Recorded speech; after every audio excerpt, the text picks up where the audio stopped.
Okay, one's week for the deadlift and the military press.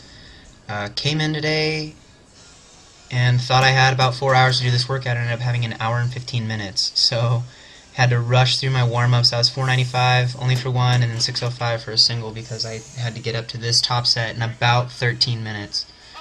So I was 665, really focusing on bar speed. First 2 reps are pretty fast, but you see I'm getting a little bit out of position because I'm sacrificing the technique for the speed.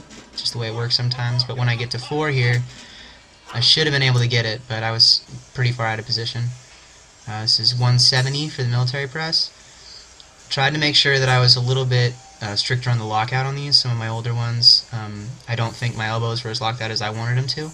And so this is only supposed to be a set of 1, but ended up hitting 8 for this, which I'm pretty happy about considering that after the deadlifts, I pretty much went straight into this. I did the 2 warm-up sets, but that was about it, and then went straight into this top set. So yeah, I was having to make the most of the time that I had because it was a really short time. Went and did my little superset thing here.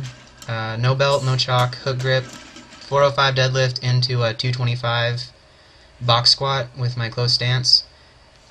And on this set in particular, I actually lifted my feet up off the ground for those first 2 reps. I don't think I want to do that again. It put a lot of pressure on my spine that I wasn't really happy about. But then you see I'm going over to the timer there, 90-second rest periods for all 5 sets. This is the last set. I added a plate and a 2.5 to make it an even 500 on the bar for the deadlift. So 500 deadlift, no chalk, no belt, double overhand with a hook grip. There you go.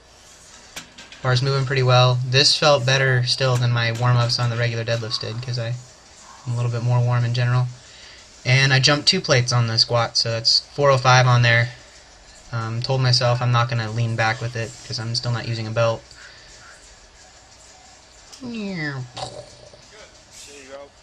Actually felt pretty good on the first rep. I was like, oh, this is good. I paused the second one a little longer. Ended up getting caught up on that hip.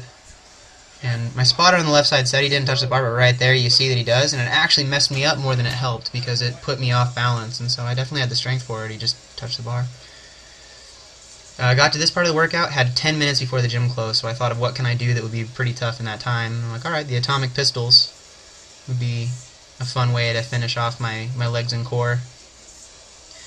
And last week, I think the first time I did these, I did a set of 4 per leg, and so today I told myself I wanted to do 5. And I don't know, they look better to me. They felt easier. They felt like I was more in control and my balance was better.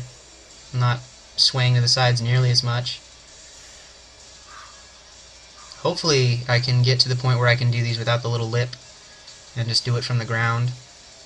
But I don't know, that extra 2 or 3 inches of help really does make a difference. At this point, it's more just getting some mobility work in. And the lactic acid is in the legs, but this really loosens up my hips and makes my knees feel nice after a heavy session. And again, this whole workout was done in an hour and 15 minutes total from when I got to the gym to when I was leaving the gym. So came up, decided I was going to do some muscle ups, but a little differently. I've noticed in a lot of my past videos, when I get to the bottom, there's still a little bit of a bend in my elbows. And so for this set, I really tried to get all the way down. And I guess I'd call these stricter. These aren't quite as... I'm not using as much momentum at the bottom of the swing. Normally I just go straight into it, and that, again, that extra little inch makes a difference. Felt pretty good. A lot better than last week. And a lot better than the other workouts this week with how crappy they felt. So next session, I'm going to be starting on Monday my sheiko training again, see if I'm ready for it. Hopefully I am. And it's going to be a lot of fun. Thank you guys for watching, and I will talk to you later.